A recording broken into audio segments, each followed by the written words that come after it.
Ladies and gentlemen, welcome to another episode of We Create the Vibes podcast, where we go out and find some of the dopest DJs out there creating vibes everywhere they go. Today's special guest is a DJ, producer. I believe he's still a record label owner as well. Goes Two by two the name record labels actually. two record labels. I heard that too. He goes by the name of Chavez. Chavez, what's going on, my brother? Chilling, bro. Just every day, trying to push it further and further. I hear that, man. It's a pleasure to have you on, man. I appreciate you Thank taking you. time out your schedule. It's been a minute, man. Ladies and gents, y'all probably don't know. I do know this brother over here many years ago, dating back to Capitol Records. Was it like 15? Was it 15, 14 years ago? Like At least, yeah. probably 15. Yeah, probably 15 years ago. So that's crazy.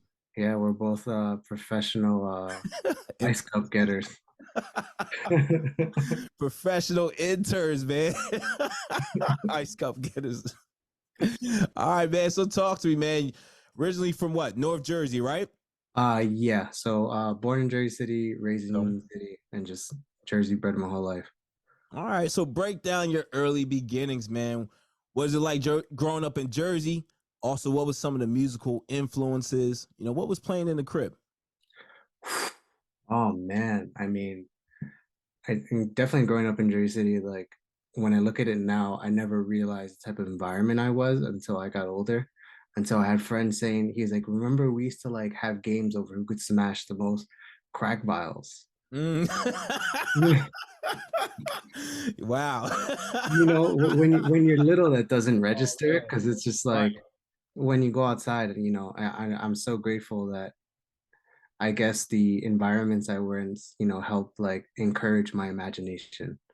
Um, with that in mind, musically, man, my dad used to, if anyone's familiar with the Funny All Stars, not saying he was in it, but he Okay. used to watch this sort of like salsa collective, actually like pioneers of the genre. He used to go clubbing and religiously follow these guys. Like he has home movies of like block parties and like Washington Heights and Queens. Okay. Like it's he has like a museum. Like it's crazy. His record collection is insane. And he loved funk. My dad was into everyone from like James Brown to Prince. My mom was a little bit more into, she liked freestyle. She likes some baladas. So I was hearing like if anyone, was into Latin music, like people like Leo Dan, Rocio Durcal. Um, and we grew up in the hip hop days, man. I would say probably my first album that I didn't wasn't supposed to have was The Chronic. And I remember my mom telling Okay. me, she was like, you can't listen to this unless you listen to it with your sister. And I was like, I thought my sister was lame, so I never ended up really listening to it the way that I wanted to. I would like wait till they were asleep, turn it down really low, and but then, things sort of evolved too. Like I became a big Nirvana fan. I started Okay. getting to like Soundgarden, Stone Okay. Temple Pilots, all these alternative groups, like, the I guess the emo stuff that some of the younger people were getting swept up in. And then honestly, it came back to hip hop. And it's funny too because there's something that always stands out to me is when I see like early hip hop footage of like the videos I saw. I remember being little, my sister walked in on me like imitating, like I was like scratching records. Yeah. I always thought that was so fascinating to me just because it was like I understood that there was a synergy between the dance floor and what was going on back there. Like there was something special that was happening there. Fast forward, staying into hip hop, shit, I used to go to Salvation Army a lot, just buying whatever records I could find. I remember going to the Salvation Army in Jersey City once, and I found this insane hip hop collection, probably about close to 200 records, like Okay. KRS-One, Nas, Man. Big Daddy Kane, Biggie. Like it was a gold mine, Who and they were leaked those selling records? they. I think they started giving me records for free. I probably bought that collection for about like $70. It was some Wow. crazy thing because Okay. they said that they had, somebody had bought it in and just it never went anywhere. That's nuts. It's insane. I would Uh, keep those records even if I didn't have a record player. Like I would like, what? Are you sick? so I was lucky enough that I had a friend who was producing for this. He produced for this Newark-based hip hop group. I don't know if you're familiar with a group called the Artifacts. They have a Yeah, song called "The Wrong Side of the yeah, Track." man. So he produced for El Sensei, Okay, and you know he worked with DJ Chaos, and okay, was sort of just like hanging out with him, like learning what he used to do. We used to just go into random stores and just like Chinese restaurants and be like, "Do you guys have records?" And I would say maybe like, I mean, they most they could say is no, right? I would right, say probably like three times out of maybe seven, they'd have like a basement full of records they had no idea that were down there because it was just storage to them. You know, they purchased this building to start a restaurant, and then whatever was in there, they just threw downstairs. Like I remember once we got like probably like this Latin collection, just basically asking them and paying them like $50, and it was probably like 50, 60 records. man. Um, Well, so there was always the obsession with like trying to find records. And then I think as I got older, the more I learned about producers, the more I learned about guys like Pete Rock, DJ Premier, you know, I kind of wanted to get into the production aspect, which is great because I already had records waiting for me. right. You know, Okay. it was just a matter of like, okay, now how do they do this? Again, luckily I had somebody that showed me. I would say probably around the age of like 16 going to 17. I had some friends that introduced me to like computer software, Cool Edit, Reason, and things like that.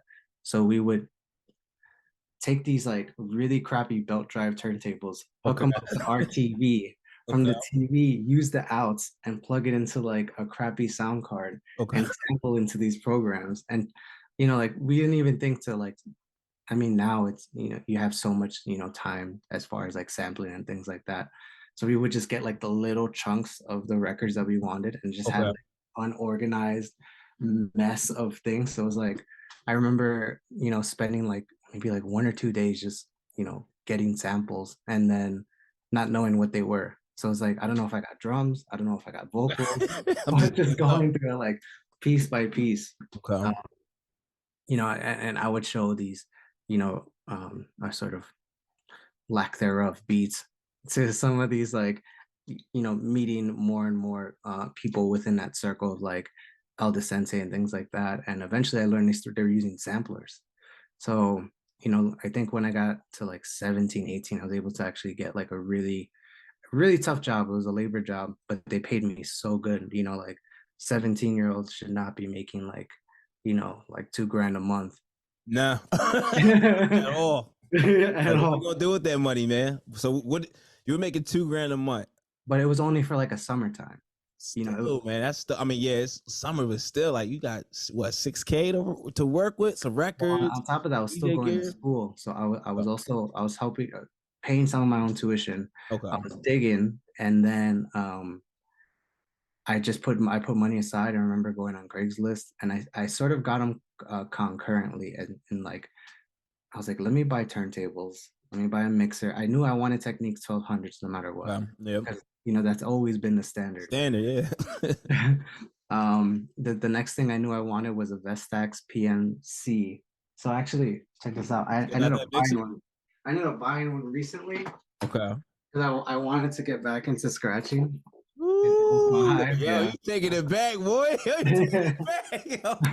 That's so crazy because yo, when I like first got into DJing and like when I actually, I would see YouTube videos like, yo, I gotta get that mixer, but I never ever got that mixer though. But that, yo, that's the ideal scratch It originator is. mixer right It is very underrated. there. Extremely Yeah, underrated. yo, that's fire. How much did you get that for? If you mind me, you don't mind me asking. Recently, I probably got it for about like I think like 80 to 90 bucks. Wow. Okay. Yeah. And I got the '06 because the one I got when I was younger was the '05. Okay. I don't know why I got the '05 because they had like a microphone thing, but I've never done the microphone stuff. So I just figured get the '06 because it's just the basics. You know, I just need one side two fader and that's it. That's it.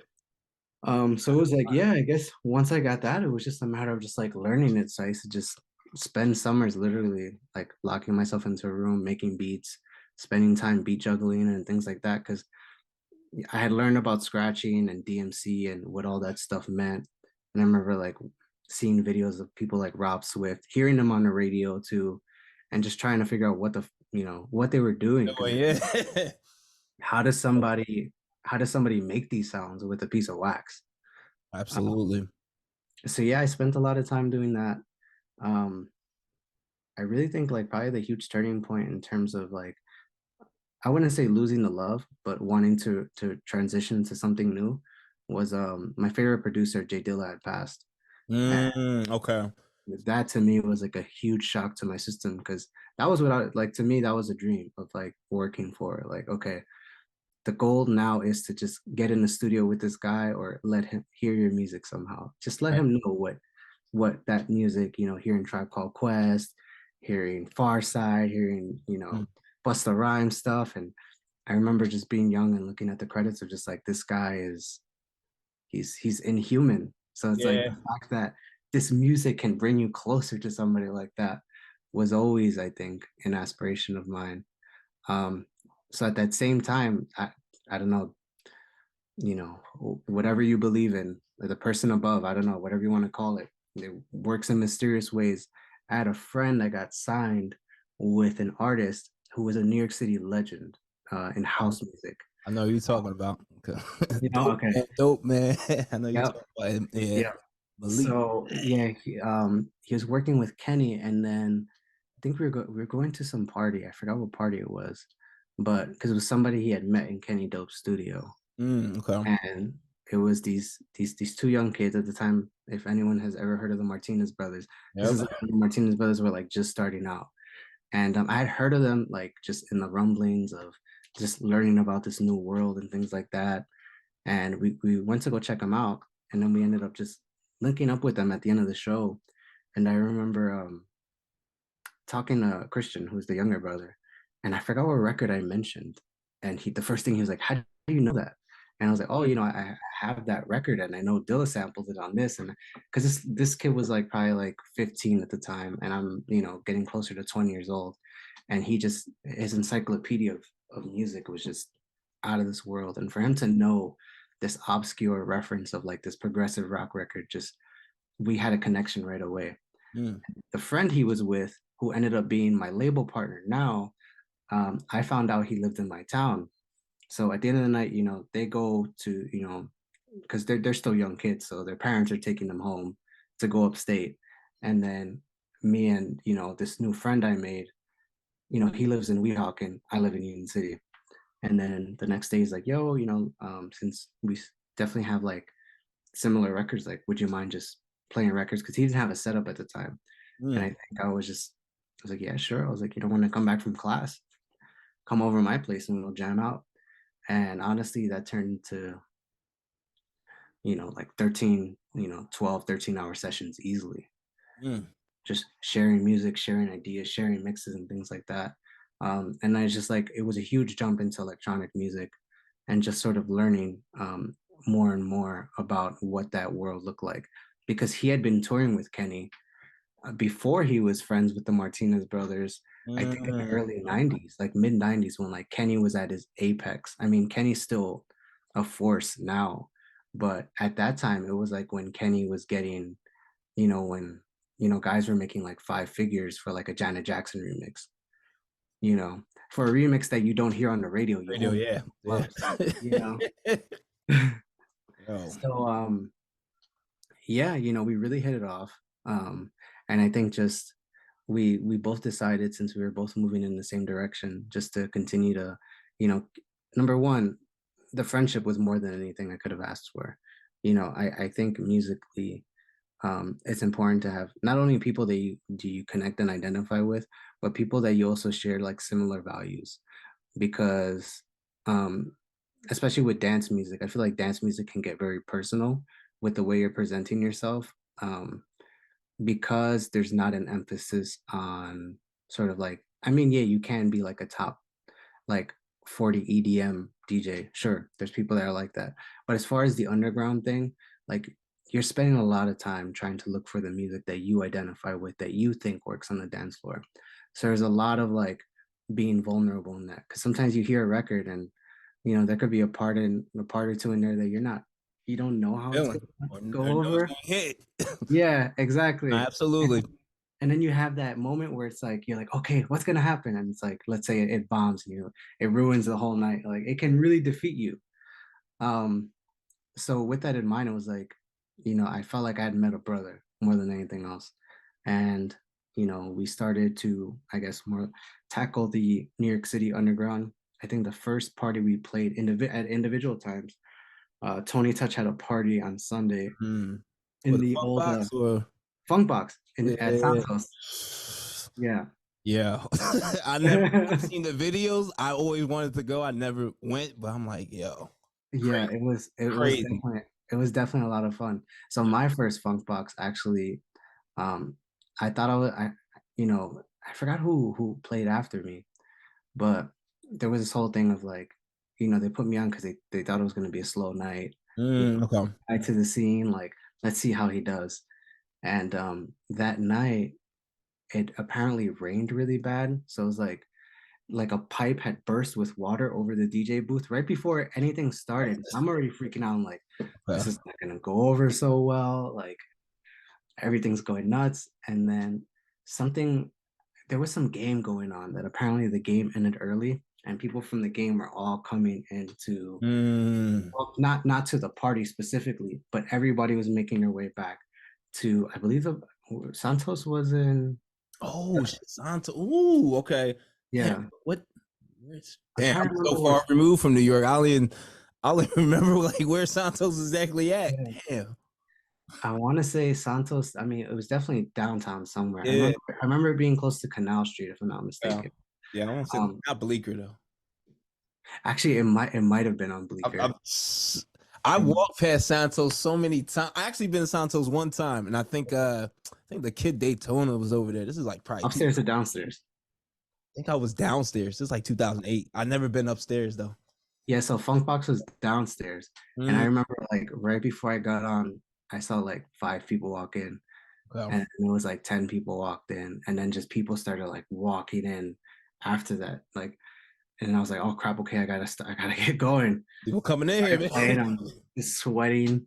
They probably, for me to see like, I think the room probably filled about like a solid 200, 300. But just to Mm, get like, to already have 15 people on the dance floor already dancing at the first record, it was okay. very, very, very daunting. But I remember, I Keep think it going. ending, what happened?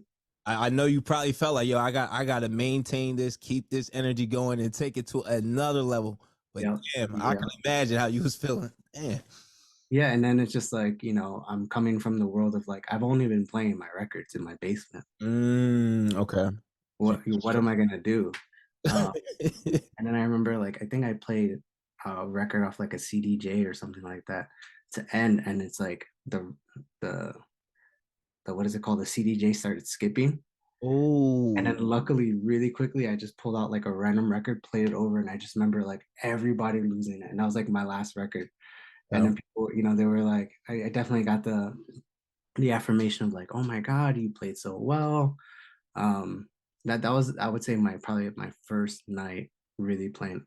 Honestly, I don't even know what year that was. I want to say maybe like 2000,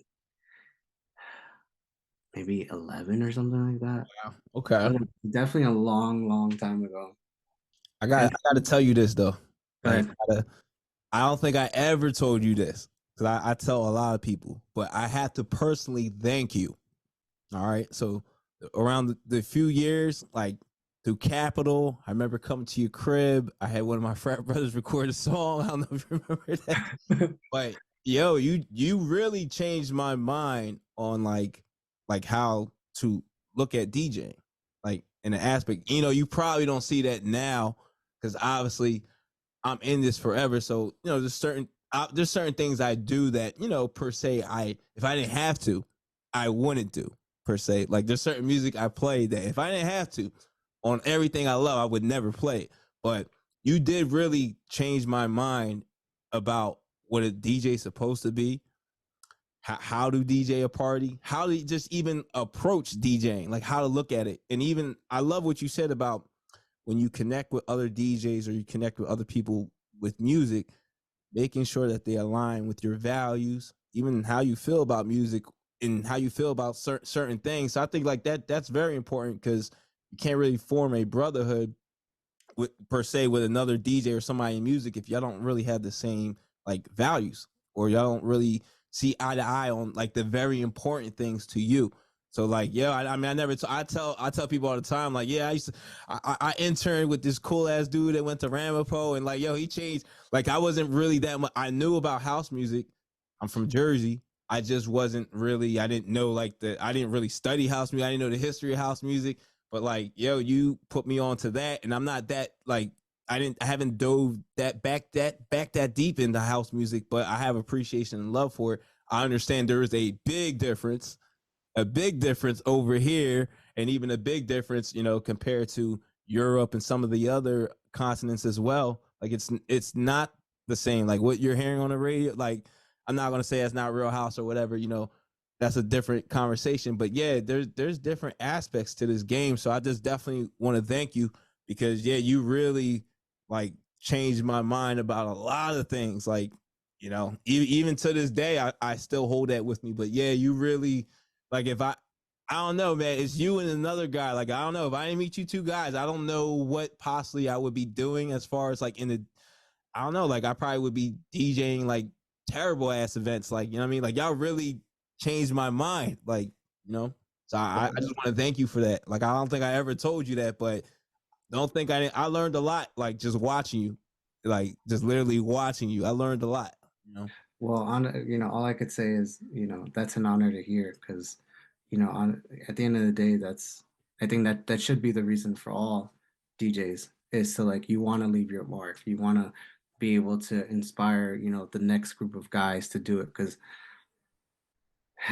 it was funny because somebody had asked me today about like playing vinyl and things like that. They're like, "Oh, it's so cool that you play vinyl," and I was like, "Yo, can you count to 4?" They're like, "Yeah." I was like, "Well, you can play vinyl." I was like, "It's not so much about like knowing how to do it; it's about doing it in a way where you're able to either give a message or tell a story or be able to like have somebody experience all these ranges of emotions, and that's the art of DJing." And I think we should all take it upon ourselves to take that very seriously because you know um, we always want to leave it in a better place than where we started because some of us didn't start you know having this like, and I'm sorry, that's my dog in my background. Oh, it's all good, man.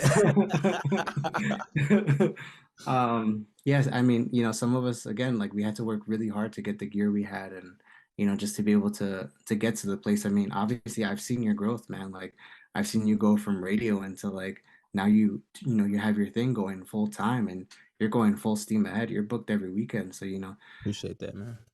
definitely props to you for keeping the knowledge and moving it forward and making it make sense for you for your growth and your development.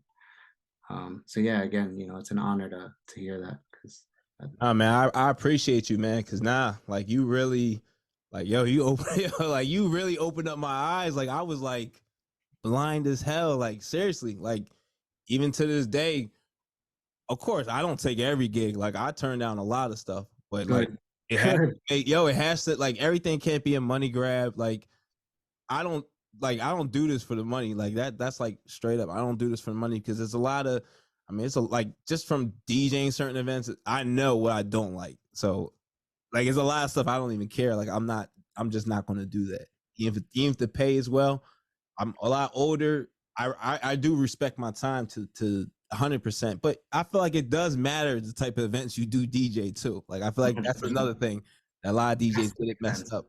Yeah, it has to make sense, man. Like now catch me out here DJing 1-year-old birthday parties. Like that makes no sense for me. And you know that's your lane now. Like, That's lame though, man. That makes no sense. Like but, who but are you? Who are you? Like, I mean, like who's really seeing you play? Like, is it again? Is it for the money or like who's really seeing you play at a 1-year-old birthday party? for sure, but I still don't take that away from the person that wants to play those 1-year-old Yeah, parties because it's like just the same person that wants to be like a teacher or something. It's like they do it with an audience or somebody in mind. So if you're putting yourself out of the equation and doing it because it makes you happy, then play that party. And I think it has to make sense in the way of it makes that whatever you're playing or party that much greater. absolutely. You Yep. come into it and you're like, okay, I'm ready to go. I know exactly what to expect. Yep, I'm gonna take it to another level. I'm gonna give y'all Yeah, experience y'all never met before, but most people don't do that though. yeah, But no, that's you're true. right. So it actually happened to me this weekend. I had two gigs because I was here for a few days. I played this one party that I got booked for that I really like, who I'm gonna, start coming maybe back and forth every 3, 4 months now, which is, a huge blessing. Oh, And there was another friend that asked me to play this dive bar called TVA. And I just love that place because I just feel like for me, it's a place where I get to test where I'm at. It's kind of just mm, like it's like the dojo for, oh, my musical brain.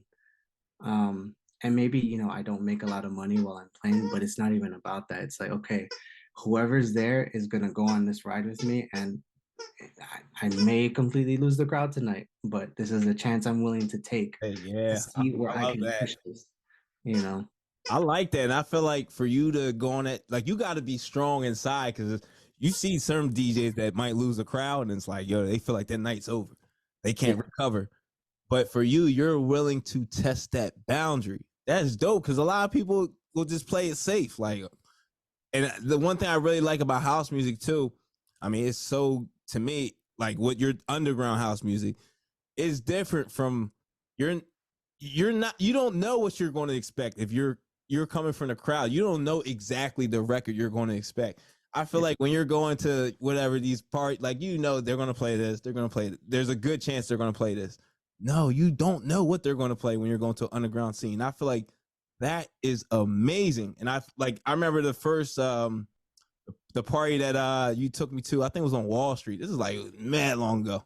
And I know you couldn't have the phone or whatever, and I think it was off of residentadvisor.net. And they Was said, it the basement? yes, yes, yes. Okay. I didn't know any songs that night, and that was probably like one of the best parties I've been to in my life, and I still talk about that party to this day. But yeah, that was Oh probably my one of God. the I've best been I've parties. been waiting that I don't know if they do any more events there, but I've been dying to go back. Like I don't I think just they do. remember, I'll be checking the website too, yo. And I've been checking it for like yeah. years and years and years. And yeah, I haven't seen anything like on there. But yeah, that shit was lit. Like that was a vibe. Like the animation. I mean, I don't think anybody knew probably most of the songs that was going on there, and everybody was having the dopest time whatsoever. I mean the nerds knew some of it. Like I Oh remember, yeah, I think you probably met Lou there, the yeah, ball short Velasco. guy. Right? Yeah, yeah, Yeah, Velasco. yep. Yeah. I remember, man. I still remember that day to the fullest. Like that shit was that shit was like I don't think people would understand. Like if you're used to partying a certain way, and like I don't know, maybe if you party at like certain rinky dinky ass spots, but like this is a different vibe. This is a different atmosphere. I don't think a lot of people would be like ready for something like that. Like that shit was dope. Yeah, I mean it's a matter of being open-minded because I feel like the audience is very open-minded. Yeah, You that know, audience there is super open minded. But yeah, like I'll DJ for people who are not open minded. Like they literally want the same cookie cutter. Or like if I DJ, I don't even care. I'm gonna say on the podcast, I don't care. So when I DJ weddings for like say like white couples, yeah, typically I'm gonna play the top what but basically literally what the top 100 whatever shit that came out depending. Now when I play for black couples, it gotta be like the certain urban hits, the certain shit that you got, the certain Beyonce records you have to play. After a while, that's corny as shit. Like, are y'all not open to anything else?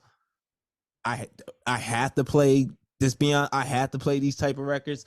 So I like that about house. Like and not with all I feel like with certain genres because there's different genres within house.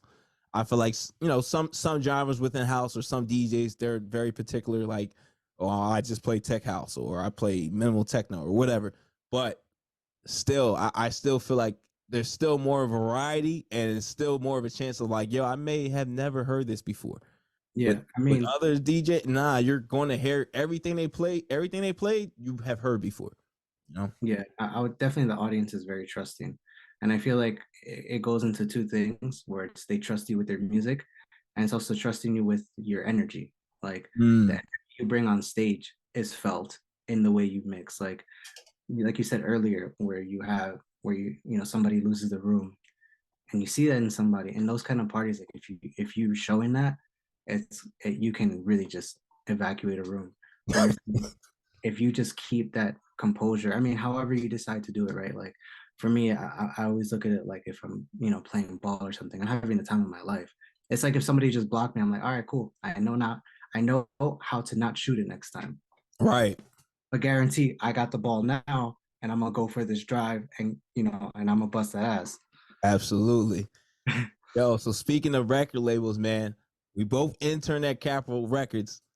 Now I gotta ask, you started, so you're on your second record label, but I want to talk about the first record label, Nil. Uh-huh. Now, did your experience interning at Capitol help you start the label? Like what did you learn at Capitol that maybe had translated to you starting your record label, your first record label, Nil? The main thing is that believe in the music, because while we were kind of set on like bullshit tasks, they did believe in they believed in their product completely. They had a team behind their product. And even though, when you're doing it independent and you're completely doing it alone, you don't have a marketing team, you don't have a budget, you're basically funding everything out of pocket. Yeah. If you don't believe in that thing enough to want to spend that money, because you don't know if you're going to make anything back to it. I think that's a huge thing that you got to be willing to say bye-bye to. If you have no faith in it, it's not going to go anywhere. And I think that was probably the main thing that definitely helped me in launching labels. Like every release, and at the time was something that I felt was missing and something I really believed in, like 100%. I just felt like so NO was also an acronym, and part of the acronym was next in line. So that was what I felt was next for, I guess, the iteration of underground dance music. Like, yeah, going back to what I was saying about it being next in line was I just felt like that was going to be the next, I guess, what I thought was going to be a hit record, right, in underground, and that people were going to gravitate towards too. We had about 7 releases, and we did small runs of vinyl. I would say at most, I think we did 700, and for all releases, we've been able to sell out of all of them, probably within, a month or less. So I think we were doing something right. Um, yeah, that's that. I guess that's what that taught me. Very, very, very dope, man. Man, so what are some mistakes that you're running? Just you have 2 labels now. So what are some mistakes that maybe you have made running a record label? What are some mistakes that you see that are out there when it comes to running a record label?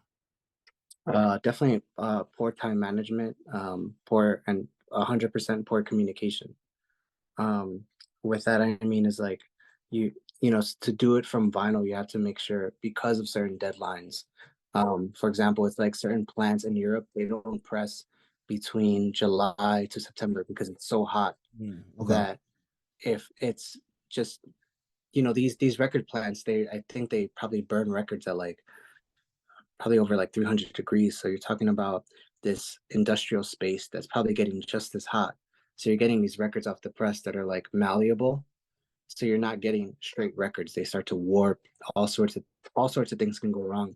So you have probably about 2 months, and on top of that, you have to make sure you're fitting into their timeline because everybody's trying to, have a hit record for the summertime because summertime is, spring and summertime is festival season. Um, and so you want to make sure you have your promos ready. You want to make sure, and that just comes with just being on top of everybody that you're working with, from the mastering engineer to your art person to the person who's getting your labels to the person who's doing your masters and your stampers, and then finally your vinyl. So it's definitely just about, again, like time, the time management of like who do I need to contact at this time, making sure that all your affairs are in order. Because with me, as far as like when it comes to running a label, I don't rush my artist. Some labels they do rush their artists to fit into certain deadlines.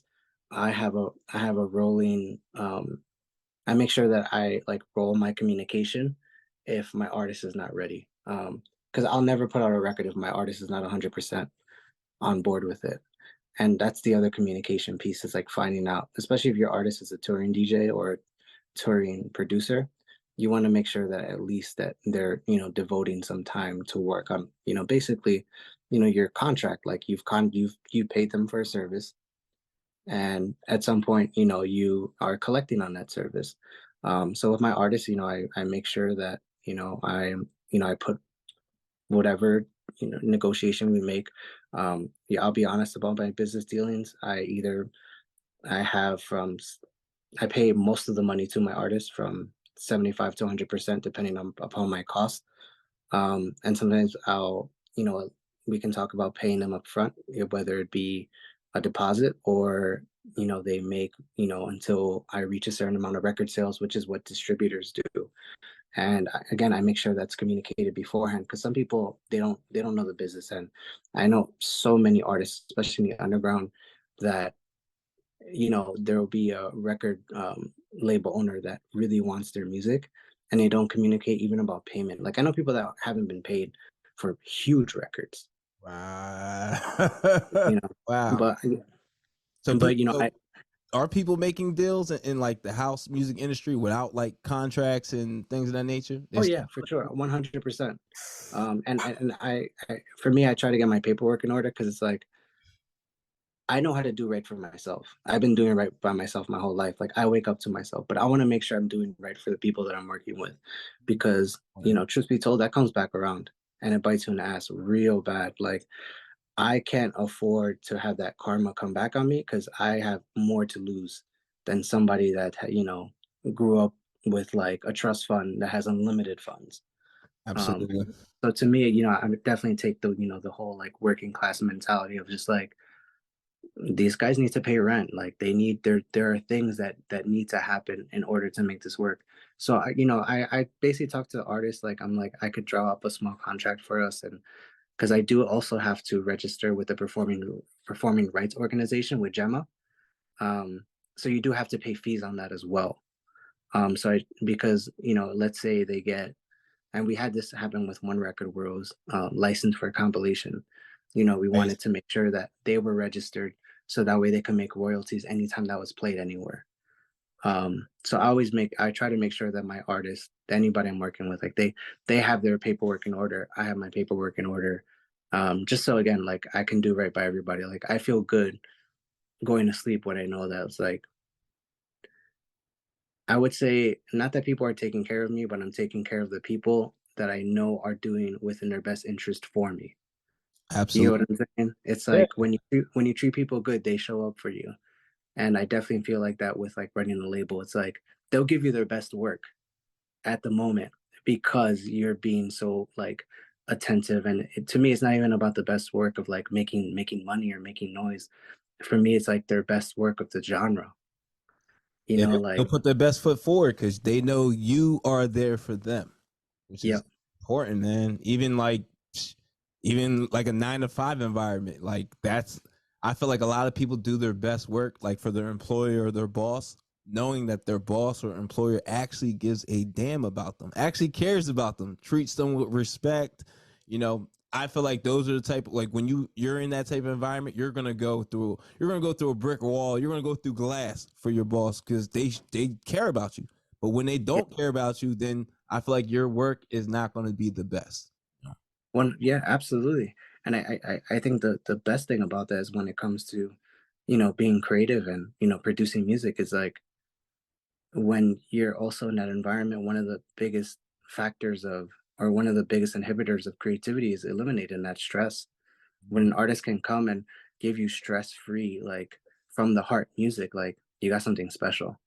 And even if it doesn't sell like a million copies, it could change people on the dance floor in a way that, like, that excites me. Like, that gives me goosebumps thinking about. Nah, very dope, man. So you have another record label, two record labels. What's the name of the second label? The second one is called the Big Neck Bass. Big Neck Bass. All right, talk to me about the Big Neck Bass. Where do you get the name from, first off, and tell me a little bit about the label. Are there different releases from Nil or very similar music? I mean, so it's still gonna be underground dance music for sure.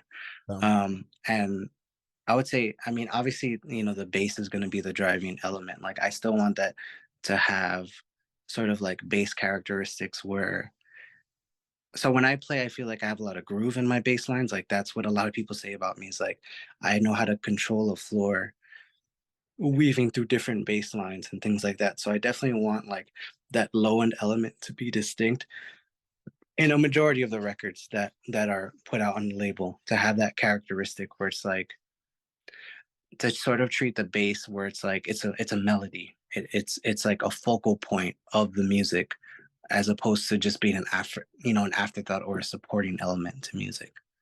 And with that in mind, like, so the first release, I'm really trusting with my artist.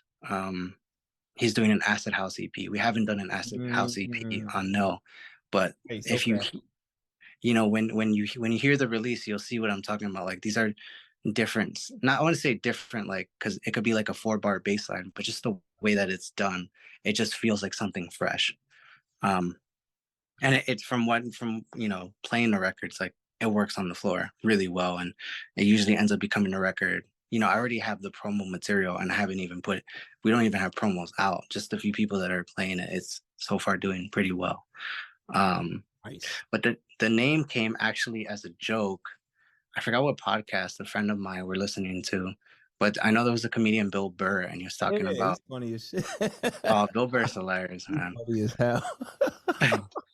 he I, was talking about he was talking about, I forgot, like something like really manly men with big necks, or like having big necks.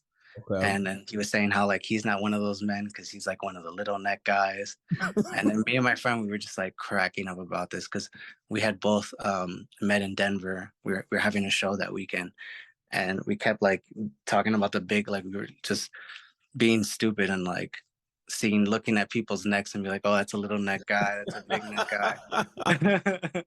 That's funny as And shit. yeah, it's hilarious. And then I just thought about, I was like, yo, how hilarious would it be to like have a track or an EP called Big Neck Bass? And then we were both just like sort of cracking up hysterically about the idea.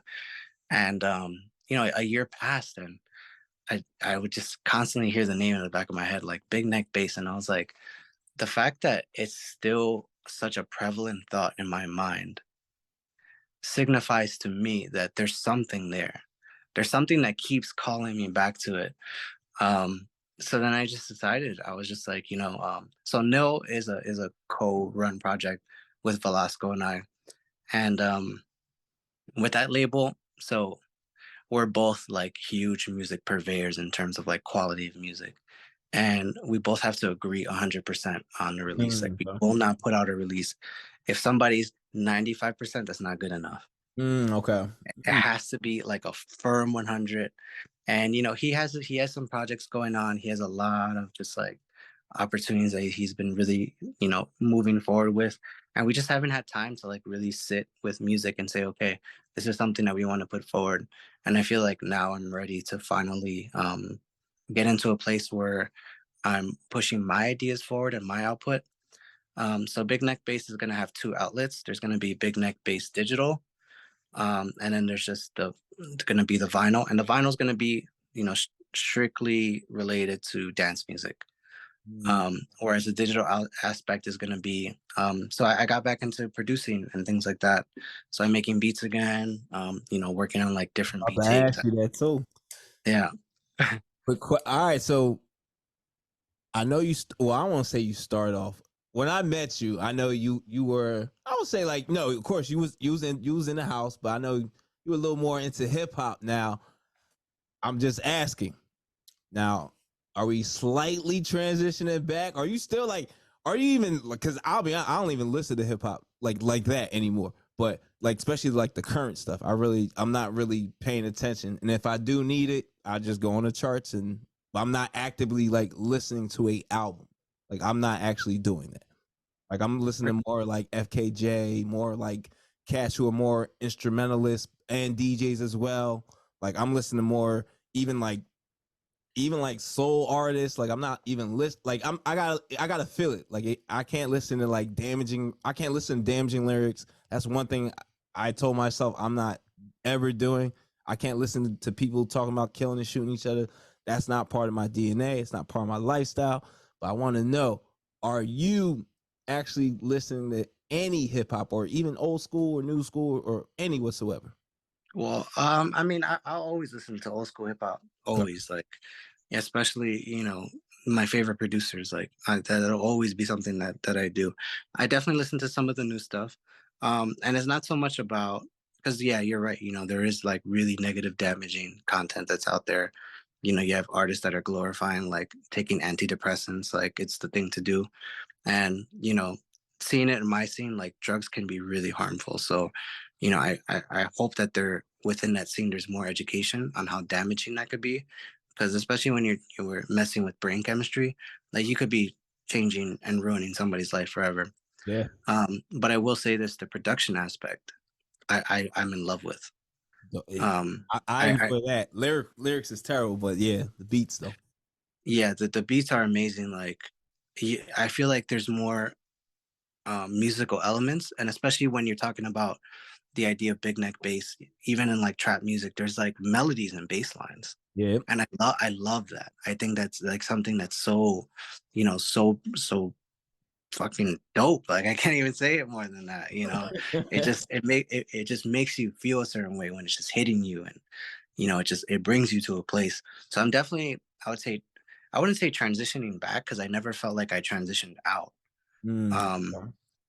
I just because I've always been creating, and I think with the big neck, digital side, it'll be definitely more of an emphasis on some of the non dance music related stuff. Like I would love to, reach out to different like jazz artists and things like that, and just really expand what that can look like, but also keeping the element of the label in mind of like, you know, the the bass being its own melodic thing at the forefront. How that can look like, honestly, the opportunities are endless. But definitely, I do see myself, you know, putting out a lot of these beat tapes. I'm probably like, at least within the past couple of months, like 80, 90 beats in. Uh, Woo! Bring them out, man. Stop playing. I gotta Well, make gotta some more hear money. them, man. Don't like. Oh, don't hold I- on to. Like I get it. A lot of people. I mean, I know so many DJs, producers that like, yo, they have shit from like 10 years, like 10 years worth of shit they haven't let out, and I'm like, yo, like, is this shit just for you to listen to? Like, yo, you let that shit out. Like, don't be scared. Like, let it out. yeah, yeah. Like people I sit mean, on music so long. so that's been my big project. My big project was just because it's so much like content, to send it to an outside mastering house would just cost me a fortune. So I actually saved up some money. I bought some like mastering plugins.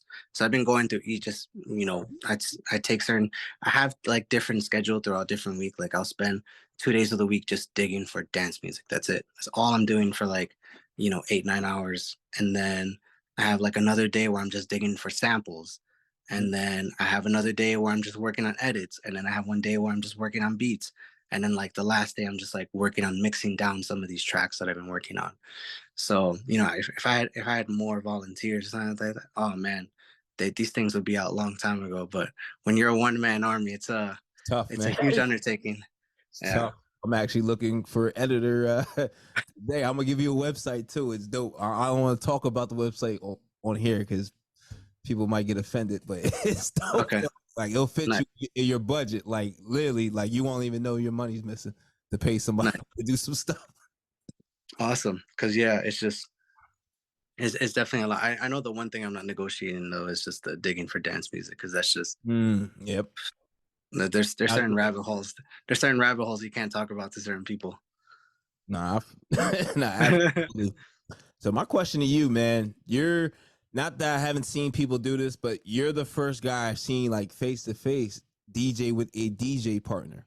Like the first guy, like officially I've seen do that. Man, like Mhm. I feel like you have to have a crazy amount of chemistry, got to be on the same page. I mean, how is it DJing with another DJ, like having a DJ partner, being on the same set, one DJ's on the left deck, the other DJ's you're on the right deck. Like, how is that experience? And how is it? When it's the right person, it's electric. So this weekend, I played with Lou. The last time I played with Lou, or Velasco. Last time I played with Velasco was 2019 at Watergate in Berlin. Okay. And then before then, I was just, playing with Lou all the time. So we had built something that's been special for years. So honestly, I love playing with Lou because Lou's one of those guys that he brings the best out of me. And I damn sure try to bring the best out of him. Like there's just so much into, because I think what helps make it is again the communication piece. Like I talk to if I'm playing with somebody, I'm letting them know it's like, okay, I'm gonna set you up with this. This record is Mm-hmm. gonna sound like this. Like Yeah. either like you have an option, you can take it up or you can keep it going. But right now, like this is what I'm on. Um, I've seen it fail and I've been in back to backs where it fails, where it's just like somebody's just playing with their ego. And I think where it makes it really special is when you drop that ego and you're open to that person's, because basically it's just like you're painting a piece together. Right, right. You got You this. know, I'm adding this piece, then you add another, or a puzzle. Like you, yeah. yeah, nah, absolutely. I I see grew up. y'all work together too. It's lovely. Like, yeah, I could. You guys are very cohesive. Like, you guys work well together. I've seen it. So, Yeah, I mean, honestly, like I said, it's something so special, and I think part of the background I think that helps me as well is like I grew up playing basketball. I'm five, oh yeah, I six remember. on a good day. I got to be a point guard. You got to trust your players. You Back. got to trust your players. So it's like when you grow up with that mentality and you grow up like it's like when we're in the shit, we're in it together, and we're getting out of it. I think that again, you can drop that ego and you can just go in it. And I have another good friend that we're working on right now, playing South America the end of April. His name is Rama, and he's another guy that's like an electric back to back person. But because he understands, you know, he came to me early in his development, so Yeah. we've been able to cultivate that early of just like Um, this is not for us, this is for them. Now how do we understand each other to deliver them this beautiful message? y'all So got I the right love it mindset, again. man. Y'all got the Yeah. right mindset for real. Like, that's what I love about like, yo, you're all right. So, how were you as a student at Ramapo? I feel like you're very like I feel like you're a quiet person, but you're a man of like thought. Like you don't really say too much, but I just feel like you're not like you're always thinking, but I just feel like you know how to assess certain situations. You know when to input yourself, not to input. Like I don't know, you just like cool, calm, collective, but you pay attention. Like you know what's up. Yeah, I mean, as a student, so I spent a lot of high school doing dumb shit, like without a doubt. So I got that out of my system early. Okay. So when I went to college, it's like I wasn't getting caught up like partying and drinking all the time. For me, it was focused. Like I remember Ramapo, I decided to the first year I was gonna go there, I gave up my dorm so I could get free housing next year because I was like, oh, let me save some money if I could get free housing, like because housing's expensive. Shit. Bro, people So don't think about that income and coming. Oh my God. I thought about that when I went to grad school. I didn't even think about that undergrad. I was like, I ain't paid 30 racks. That shit. Yo, yo. yeah, because well, I think what also put me there was before I went to school in Bridgeport, that put me in a 30 grand hole. So I was like, I don't need to get more than where I'm at right now. Like I'm already in the red. Um, So yeah, I remember just like countless times where I'd be like coming across campus, like I'd see people going out and I'm walking from my car all the way in the commuter lot to go to, the room I was crashing in with like a crate of records, my MPC, and like a portable turntable. And it was just like a good friend of mine, like that's just what we did all night. It was just like we don't need to do anything else. So I was definitely about just like evolving myself. I think I was already early in the game of like I done the partying, I did this, I did that. I didn't need to do it again. Absolutely. Yeah. You mature mindset, man. Like, yeah, like when I first met you, like, yeah, mature mindset. Cause not a lot of people carried themselves the way you carried yourself at that early age. Like, man, different, man. In a Thank very you. good Thank way you. too. Like, like salute you. Like you're different in a great way. Like, I mean, I said it earlier, like, yo, you really like as far as DJing and how you look at music, like, man, yeah, you transformed my mind, man. I didn't think like you're not just like I think some people think you're just like you're you're a DJ, you're just playing music. It is what it. No, you're not just playing music, man. Like it's deeper than that. Like it's It is. way deeper than that, and I don't think people like realize that too. Like, So talking about that, I was talking about this moment I had probably about a year ago. It was probably the most. Actually, I had two moments that were really special to me, but the one that I'm talking about most recently, I actually got emotional while playing. I never thought it would ever happen, but I remember it was this party right before New Year's, and it's probably about like 8:30 a.m. and the dance floor, like it was a small spot, probably like 150 plus, and then there's people outside, but everybody that was outside was inside, so it was like the room was just like to the brim. And I remember playing this one edit that my friend made that I still think is like one of the most beautiful records I've ever heard in my life. And I just remember when I played it, it was like the sun was coming into the room, and I just looked at everybody and they had their heads in the air, smiles on their faces, their eyes were closed. And I just felt like I just felt it getting wet. And I was like, oh my God, I can't do this in front of people. nah, that's a beautiful moment though. That's fire though, man. That tells me like, you're tapped in. Like you're really connected to music. Like this is not a gimmick. This is not some TikTok shit. This is not like none of that. There's not any of these house gimmicks where you have a costume on and none of that shit. No, this some real shit. Like you really feel what you're playing.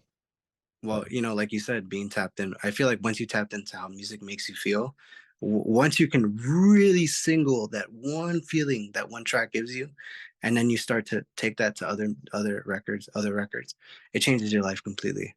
And I had, again, like, I'm so blessed that people teach me how to do that. Um, and then it's just a matter of just like it's like you learn a new language. That's you true. know you learn how to learn how to project that language, because now you have the vocabulary. Okay, the song makes you feel sad. I want to bring the room down a little bit because there's too much energy, so you play that sad song a little bit just to introduce some different emotion, and you're like, okay, let me ride this maybe two more records, and then we start bringing them to where I start to feel happy again. It's sort of like that. Yep. Yeah. That's dope. Yeah, it's that musical journey, man. All right, super fire, man. So of course, went through the IG. I see you traveling. I mean, you've been traveling though. Been doing your Oh. traveling. Been doing your thing. I gotta ask, man. For traveling DJs, we need some tips, man. What are some things that a traveling DJ should take with them on their gigs? What are some things that you need so that your gig can go smoothly? So definitely, if you're playing vinyl, you can't bring a backup. But let's say you have a thumb drive or anything like that, always bring an exact replica of your digital music. Always. That's like the first thing honestly, that's one of the first things that I do before I start packing. I make a backup of my current hard drive, and I make sure that that one stays close to me, just because you don't know what's gonna happen. Um, Definitely bring a quarter-inch adapter. Smart. Smart. Always bring a quarter-inch adapter because you never know when you're gonna need one. Um, Actually, I just got introduced to this one recently. Bring your own pair of slides, man. Okay. Because when you get to the hotel or whatever Airbnb you're staying at, like especially if you've been like connecting flights and you've been carrying records around, you just want to relax a little bit. As soon as you get there, take your shoes off, throw the Oh, slides on. You're like, okay, now I can work. I also have, so depending if you play in a room that has a lot of like smoke, definitely like the European clubs, they smoke a lot, and they smoke indoors. I have a scent proof laundry bag. That's very important to nice. me because it's like I don't want to put that in a bag and then it like seeps through the rest of my clothes and I'm smelling like a freaking ashtray the entire time I'm there. It's I've done it before and it's not my favorite. Yeah, cigarette smells the worst. I don't know how people smoke cigarettes. The worst Yeah, ever. especially like some warehouses, they let it happen. Like nobody stops them. So like you're just playing in like a giant chimney of smoke. Yeah. Um oh, earplugs. Mm, that's a good one right there. Definitely earplugs.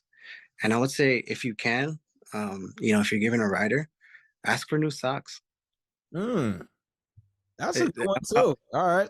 a friend had told me that, and it changed my life. Like they were like, he was like, "That's the promoter for new socks." And I put in my rider. I was like, a fresh pair of socks. And I mean, obviously, they're not gonna buy you bullshit socks. Like you're the performer, Yeah. so they're gonna buy you a nice, clean pair of socks. But right before you get on, and you put on those new socks, it's no feeling like it. Feel like a brand new man. Completely, completely. Nah, And and there then you go. after that, the essentials. Toothbrush, all your other stuff. But I would say those are my main things. Is like you want comfort and you just want to just have comfort and security. Those are the two most important things that you got to rely on when you're traveling. Because when shit goes wrong and you're not home, it goes wrong badly. So true. And like, what can you do when it goes wrong? And you don't have Yep. your shit on you, yo. You don't have what you Yeah. need, your essentials. Ugh. I've seen guys like play festivals with one thumb drive that they lost. Mm, And man. it's like then they're having to go to whatever stores open to buy one, find people to send the music. I mean, luckily some of them are like big names where they can get like 20 gigs in like an hour, but not everybody's like that. Who wants to take that risk? Because Yeah. that's Yeah, exactly.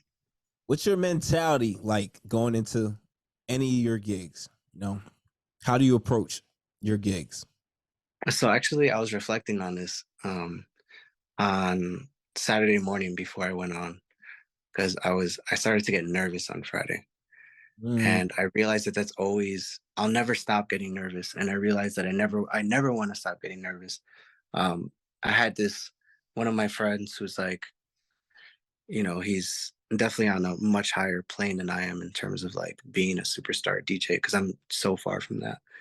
But I remember him telling me, he's like, the moment you stop caring about what it is, do something else. that's a He was like, because then that shows that number one, you're not invested to how good your performance is going to be. You're not invested to move the crowd forward. You're not invested to move the party forward.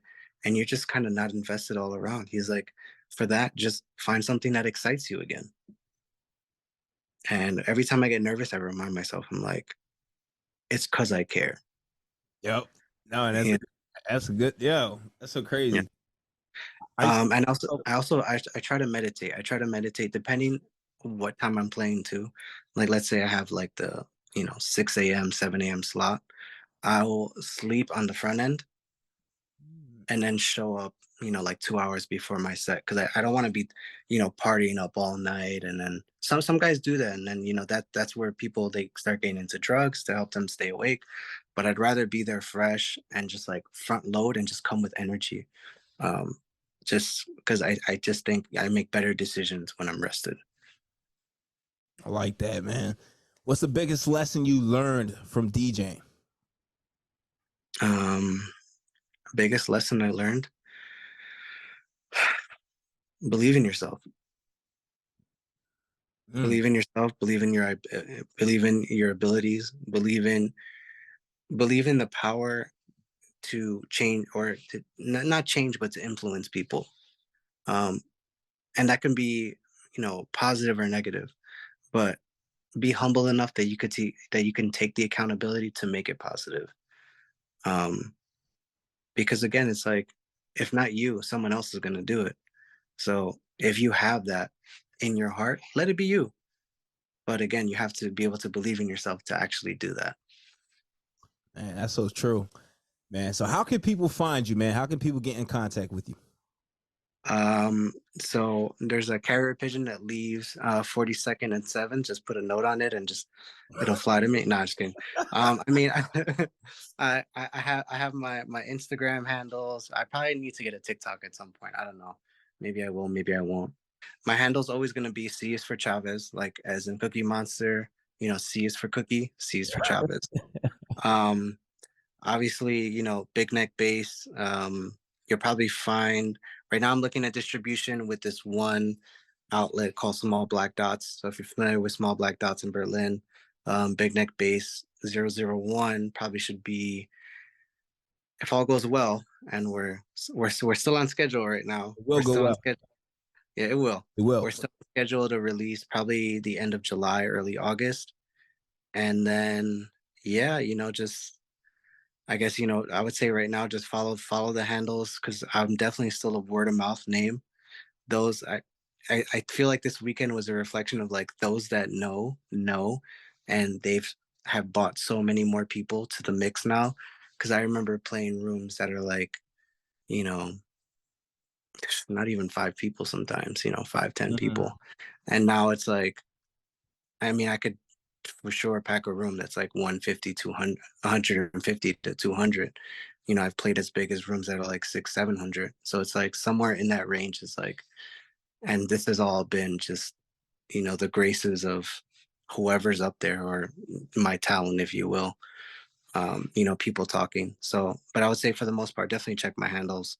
Right now, I'm mainly active on IG, but you're gonna put me on to this discovery thing, and we're gonna sort this out, right? Yes, sir. Man, Chavez, my brother, it's always a blessing to chop it up. Ladies and gentlemen, that was another episode of We Create the Vibes podcast. This week's special guest, no other than Jersey's own. He's in Utah now, ladies and gents. Chavez, My brother, two-time record label owner. My my brother, brother, man, I yeah, appreciate thank you. you, man.